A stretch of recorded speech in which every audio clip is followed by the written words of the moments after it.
Well, yun nga, ang reason nila na weak yung justice system natin. Pag weak yung ang justice system natin, sino ang i-blame natin? Yung presidente, dahil he executes the law. Pag the president himself is doing the extrajudicial killings, paano yan? That's why you really need an outsider, the ICC. We become weak if the president himself is the one violating the law. Kasi meron din kayong final na petition over the budget, no? Medyo natabunan ngayon yung mga away sa politiko. What will happen kung mag-rule ang Supreme Court na unconstitutional yung 2025 budget? From newsroom to screen, the Philippine Star continues to deliver stories that matter. This is Truth on the Line. Joining us here today is retired Supreme Court Senior Associate Justice Antonio Carpio. Welcome to Truth on the Line, Justice. Good afternoon, Ami. Good afternoon to our viewers. Justice, yung advocacy nyo, laging laging may nangyayari. Meron na naman ngayon. May report, the latest, sa near Panatag na naman, about 11.8 yata to 11.8 nautical miles from Panatag.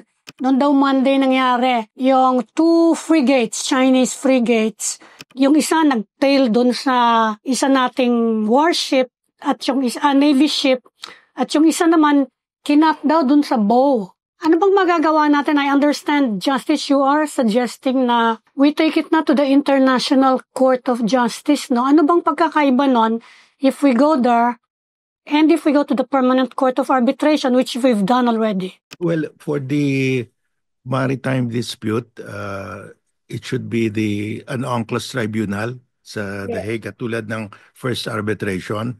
What we can complain if these are dangerous maneuvers, we can include that in our complaint against China for dangerous maneuvers, no? Ang suggestion ko ever since, we should bring China to arbitration. This is, you're talking of Scarborough Shoal, no? Yes. Or sa Spratlys? Panatag doon. Doon sa malapit sa southeast of Panatag, 11.8 nautical miles. It happened last Monday. Emilio Jacinto. near Pag-asa. Yes. Panatag. Scarborough. Scarborough, okay. It's Bajo de Masinloc. Yeah, I've been recommending for the longest time, we bring China to arbitration on Scarborough Shoal dahil under the 2012 Arbitral Award, sinabi doon that Scarborough Shoal is a common fishing ground of Vietnamese, Filipino, and Chinese fishermen. Pag common fishing ground, you must have common rules. Hindi pwede only one state will dictate, no? Katulad noon, it's only China that's dictating. And according to the fishermen I've talked to, 30 nautical miles ng exclusion zone nila for fishermen. 30 nautical miles, hinihinto na sila. So even beyond the territorial sea of 12 nautical miles. So dapat dalahin na natin sa arbitral tribunal para the tribunal can establish the ground rules for fishing, like for each country, how many tons a year ang pwedeng kunin nila, during what months of the year ang fishing season, because kailangan you have to have an off season para to allow the fish to regenerate, to regrow, no? Hindi pwedeng kunin na lang lahat. So it will not be a sustainable fishing. Kailangan sustainable fishing. Pag sustainable fishing, dapat may quota bawat isang bansa, how many tons they can get per year. So parang yan, Justice, you mean dagdag yan dun sa arbitration na napanalo na natin? Yeah, dahil yung arbitration, yung award, sabi, it's a common fishing ground, but they did not establish the fishing rules. Ayaw ng China makipag-usap sa atin on the fishing rules, then dalay na natin sa arbitral tribunal. So we will pile up another arbitral award against China. So the world usually will follow, will tell China follow the arbitral award. Katulad yung July 12, 2016 arbitral award. Dati, sabi ng China, amin yan, Scarborough Shoal. Sabi natin, atin yan. So the world didn't know who was correct until the arbitral ruling came out. So kailangan ng arbitral ruling para the world can support that arbitral ruling. Justice, can you initiate that yung dagdag na yan na petition, since you were one of the petitioners in the first one? Do you have to wait for the government or can you initiate on your own with a group? Sa UNCLOS, it's only the government, a state that can file kasi only a state can be a party to UNCLOS. Yung first one, it was the state. We were part of the team lang that prepared it and that helped in the arbitration, no? But it's the Philippine government that was a party to it. Only states can be parties to UNCLOS proceedings. So, kailan naman tayo makakapunta sa International Court of Justice? Anong cases ang covered nun? Ang covered ng ICJ, International Court of Justice, ay ang territorial disputes, no? Dahil a territorial dispute is not part of UNCLOS. UNCLOS governs only maritime disputes. So yung territorial dispute, ang issue dyan was sovereignty or ownership over this rock above water at high tide. Dapat above water at high tide to be considered a territory. So yung sand decay yan yung sand decay na pare-pareho tayo naglalagay ng mga bandera natin. Tama. That's sand decay. If it's the moment na it's permanently above water at high tide, it becomes a sovereignty issue.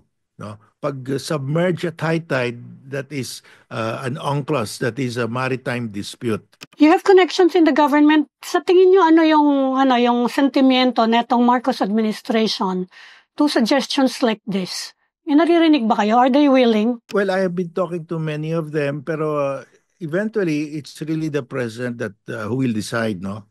But it needs recommendation from the DFA secretary, the secretary of the National Security Advisor, and the DND. Dapat they should jointly recommend to the president. Wala, they are not thinking of really seriously filing, no? Dahil I've been recommending this for years already. Wala namang action. So I keep on reminding them. That's all that I can do. In the meantime, we're working on a code of conduct with ASEAN and China. Anong impact nun? Kasi iba natatakot eh. It will just reinforce daw the status quo, meaning eto na yung mga artificial island ng China, it might legitimize daw. Tama ba yung argumentong yan? It might legitimize their claim. That is correct. It will, because ang position ng China, pag nagpirmahan na ng Code of Conduct, nobody will build artificial islands anymore. So when you say nobody else will build, tama na, that means you already recognize yung nagawa na, yung artificial islands na nagawa na. That's why we have to be very careful because China is leading to that. Sabihin ng China, okay, from now on, nobody builds artificial islands anymore, nobody conducts reclamation, only the existing reclamations will be maintained. Gaganyanin nila yan.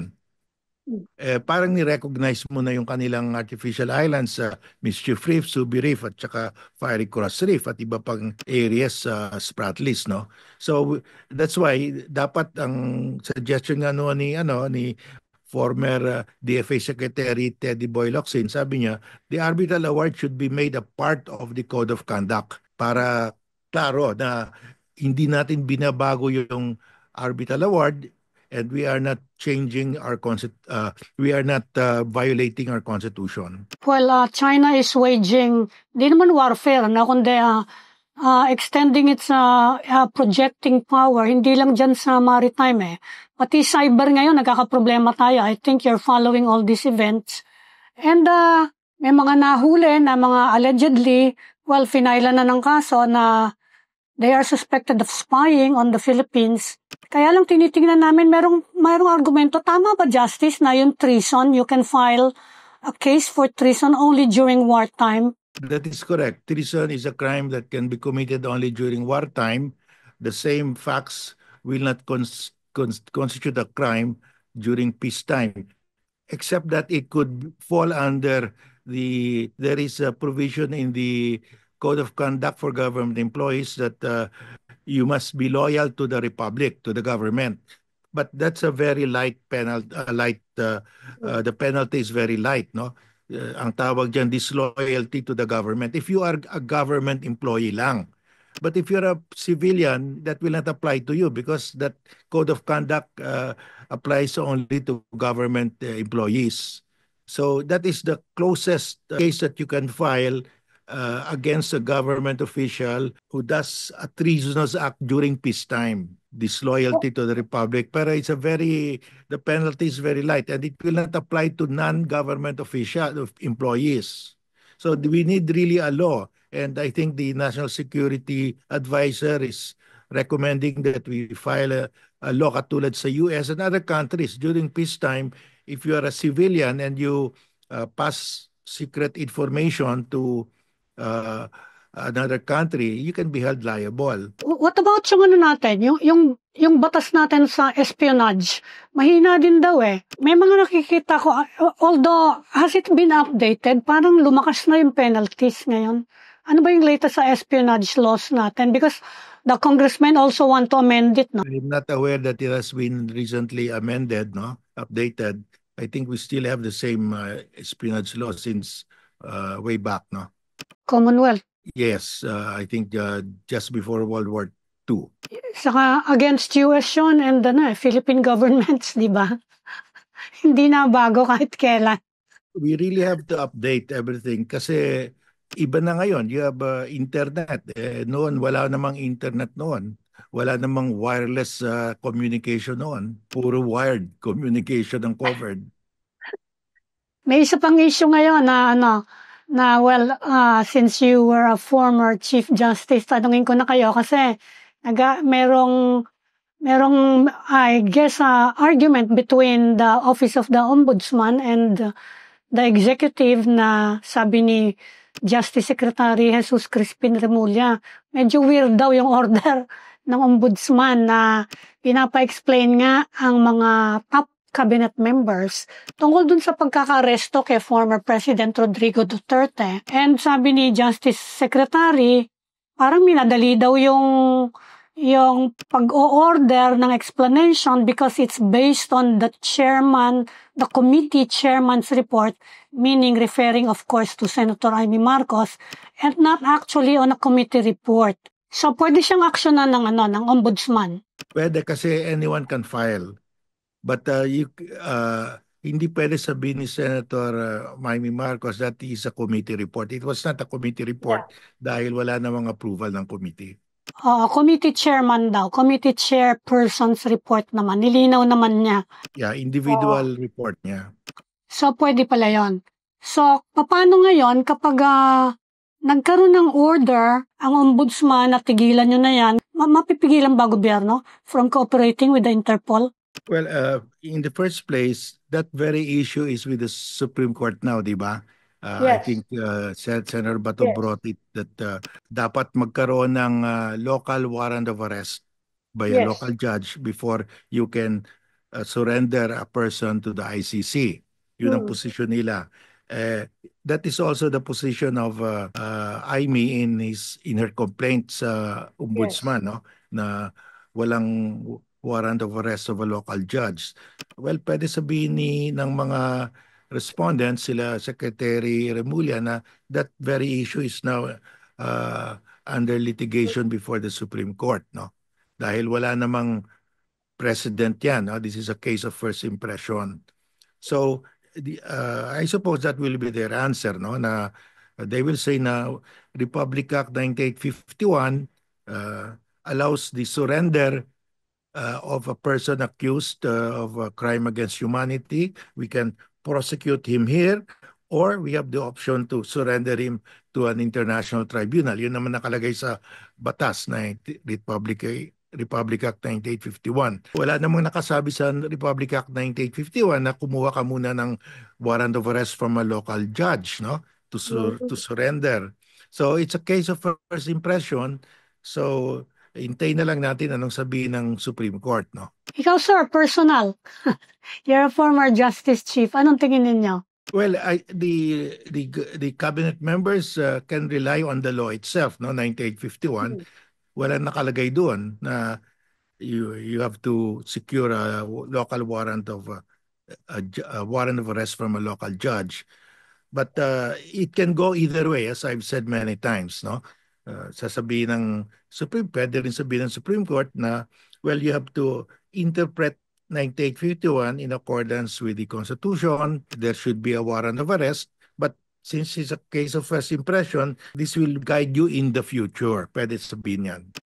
Justice, in your opinion, should we rejoin the ICC? Sa tingin nyo, dapat sumama bang bumalik na tayo sa ICC, you think, in your opinion? Yes, I think we should go back to ICC.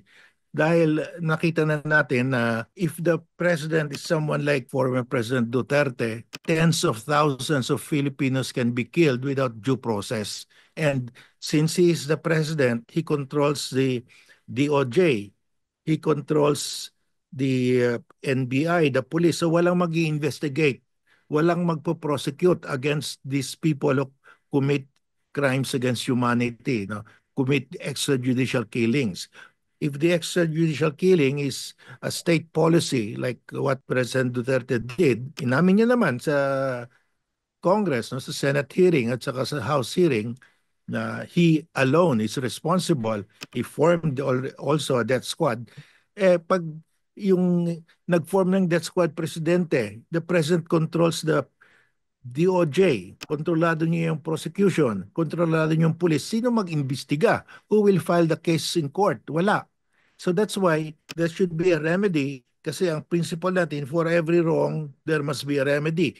So the people, the families of the who are victims, whose members have been killed in EJ case can go to the ICC. There should be a redress for every wrong, no? There should be a remedy for every wrong.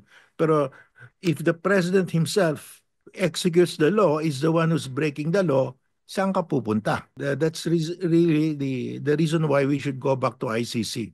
Justice, despite all these stories about EJ case, saka yung mga abuso ng drug war, as we can see, malakas pa rin ang political clout na, magsesegue na ako sa eleksyon, malakas pa rin ang impluensya ng mga Dutertes.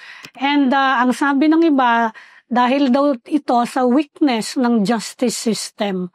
Ano sa tingin niya? What do you think of those observations? And sabi nila kailangan daw i-reform kasi kung hindi, Filipinos will continue to opt for shortcuts to justice kasi mas mabilis eh.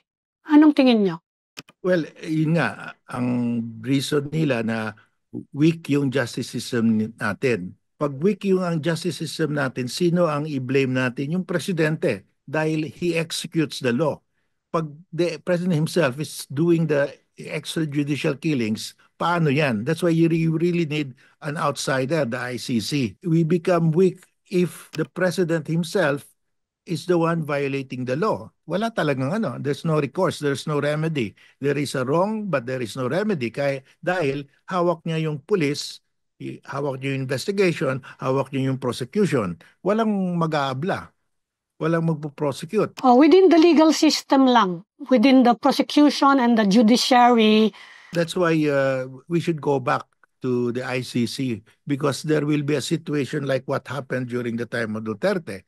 Siya mismo ang inamin niya naman sa Senate at sa House na siya yung nag-form ng death squad. Sabi niya may death squad siya. Pero what can be done kaya, Justice? Kasi meron din namang mga nagsasabi na talagang mabagal yung justice system natin, compromise daw, corrupt nga daw, well, even the business groups are saying corruption is becoming worse. At hindi lang, well, to be fair, hindi lang naman sa judiciary, kaya lang, yun na nga, there's that corruption problem in the judiciary. Anong pwedeng gawin? What reforms are possible, doable? Well, we should elect the president who has integrity, competence, and is patriotic. Nasa atin din yan eh. Because it's only the president who can correct all of this dahil presidential system tayo eh. Pag yung presidente ang is the one committing the EJ case, wala ka talaga magawa. So the people must elect the president. Tatlo yan eh. May integrity, competence, and patriotism. Patriotism, wag niya tayo ibenta sa China. Competence, marunong, a good manager, a good administrator, and integrity, yung honest, no? So, pag the president is not honest, talagang everybody down the line gagawa rin ng gagawa ng kalokohan eh. They will look up to the top man. Eh, ginagawa pala ito, di gagawin din nila ito. So we have to be conscious of that. That's why it's very important that we elect people with integrity, competence, and patriotism. Yan ang nga tinatanong ko eh. How do you explain that? After all these scandals on killings, on corruption, bakit gano'n gusto pa rin ng mga tao eh. Meron bang ano? Do you talk about it? Ano bang... There's a dissonance. We all know that 80 to 90% of the people want the ruling asserted, want to defend the West Philippine Sea against China. Yes. Pero si Duterte, former President Duterte, mataas pa rin ang rating niya when we all know Yes. that he's the one very close to China and sabi niya, wala akong magagawa, inutil ako. Talo na tayo dyan sa China. We should just ask for mercy from President Xi.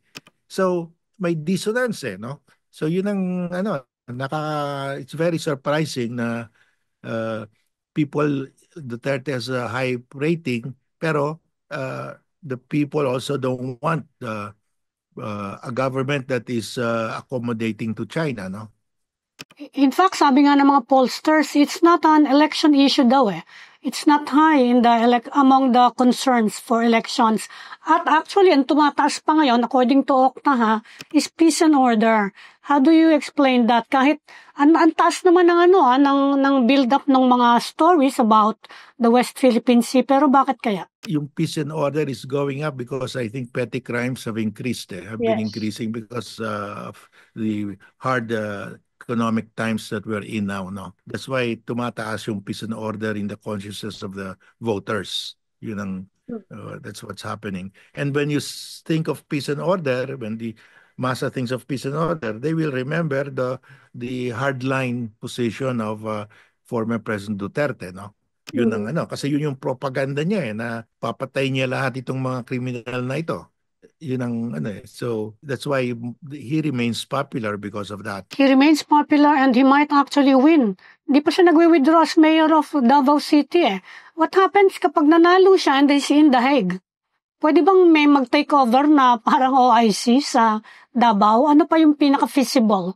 What will happen there is succession. The vice mayor will become the acting mayor while he cannot assume office. Ganyan mangyari. So si Baste pa rin, pag nanalo si Baste. Hindi pwedeng by remote siya, no? Sa bagay, hindi siya pwede, no? Yeah, he cannot. He cannot. He's outside the country. Oo. Kasi meron din kayong final na petition over the budget, no? Medyo natabunan ngayon yung mga away sa politiko. What will happen kung mag-rule ang Supreme Court na unconstitutional yung 2025 budget? What happens to the budget and what happens to the spending program for the year? Well, we in our petition, we did not ask that the entire budget be declared unconstitutional. Yes. Yung amin. Yes. We only asked that certain provisions be declared unconstitutional. Katulad sa na sa education, kasi dahil under the Constitution, the educational budget should be the highest. Ang highest ngayon is the DPWH. So sabi namin, dapat babaan yung the Supreme Court will declare unconstitutional the part of the budget of DPWH that exceeds the budget of education para meron pa rin yung DPWH. Hindi naman pwede yung buong budget i-declare mo unconstitutional. Pinapa-declare lang namin yung mga in-insert ng Congress as pork barrel. Yes, unprogrammed. Yun yung tumaas, no? That's why the DPW's budget became higher than education dahil doon sa pork barrel insertion. Yun ang pinapa-declare namin ang constitutional. Saka yung PhilHealth, di ba? And the GOCCs? Yung PhilHealth naman, zero ang binigay na nila dito ngayon sa 2025. But so unfortunately, wala kang magagawa. So we're asking the Supreme Court to order Congress to enact a supplemental budget to correct that omission. Dahil nakalagay naman sa saligang batas that health should be given priority. Pag hindi mo binigyan ng kahit 1 peso, walang priority yon. So they should give priority, no? At least hindi yung mga sin taxes na lang dapat ibalik nila yon kasi dahil nakalagay sa batas, yung syntaxes should be incorporated in the GAA. Okay. Paano kung hindi sumunod ang Congress? Can Congress defy the Supreme Court? If the Supreme Court orders Congress, normally Congress will follow. Hindi naman there has been no instance yet that Congress has not followed. When it comes only to the budget, gagawin naman nila yan. Ang big question is the other petition that we filed for the Supreme Court to order Congress to enact the political dynasty law, anti-political dynasty law. Yun ang pag sinabi ng Korte Suprema, Congress, you should pass now the anti-political dynasty law. Yun. Will Congress follow or not? Mamamatay yung political dynasty. So, yun, I cannot say anong gagawin ng Congress, no? Saka paano kung mag-order ang Supreme Court tapos lumagpas na ipu-upuan ng mga kongresista, sabihin nila, wala na, baka yung iba natalo, yung iba, you know, paano kung, pwede ba i-carry over yung Supreme Court order to the 20th Congress, to the next Congress? Yung political dynasty? Both, yung sa budget, saka yung sa political dynasty. It's a budget, 2025 budget lang. But whatever they rule, whatever the Supreme Court rules, that will set a precedent for the future budgets, no? Pero yung political dynasty, it's either Congress will follow the Supreme Court or not. So it's a test. It will be a constitutional crisis. Pag sinabi ng Supreme Court, Congress, you have to adapt now na anti-political dynasty law, it will be a constitutional crisis kung ayaw ng Congress. Can the executive play any role kapag ganyang nagbabanggaan yung judiciary sa kayong Congress? Well, technically, the President will just have to await the bill that is approved by Congress kasi, di ba, he will sign. Wala siyang magawa kasi, but of course, may moral suasion siya. Mga party mates niya yan, no? Unfortunately, the President also now belongs to political dynasty. Yun ang problema natin. Kaya nga. Paano yun? Kaya both the President actually and the Vice President. Paano yun? The President, Vice President, and 80% of the members of Congress belong to political dynasties, and there'll be more after this election. Yes, yun na nga if the surveys are correct Post sila ngayon, madami sa kanila post. So this is really the thing to watch, no? How the Supreme Court will decide and whether the Congress will follow. Dahil ang argument ng iba ganito, wala nang, useless na tayo, ayaw ng Congress ipasa, walang magawa ang Supreme Court, ayaw rin ng presidente dahil he also belongs to a political dynasty. So wala nang mangyari sa atin, ganyan na lang. Every year, lumalaki yung pork barrel na dinadagdag nila sa annual budget. Yung pork barrel na yun, they use it para ma-re-elect sila. So nagiging vicious cycle. Self-perpetuating sila. What fuels them is the budget, yung pork barrel. Pinapalaki ng pinapalaki. In the meantime, utang ng utang tayo para magkaroon sila ng pork barrel dahil about 60% of the budget is financed by loans, by borrowings. Kaya nga, ang sabi ng iba, talagang, we are headed towards a financial collapse. May magagawa kaya ang citizenry? Kasi dapat ang magagawa natin, we vote for the right people, no? Kaso, ito na nga nakikita natin And you are talking nga about a self-perpetuating political system na based on patronage and dynasties. Ano kaya pwedeng gawin ng mga, lahat nagtatanungan ng ganyan That's why ang ginawa ko, I was able to convince the retired generals and the bishops to file this petition to the Supreme Court that the Supreme Court should order Congress to pass the anti-political dynasty law. So yun ngayon dapat.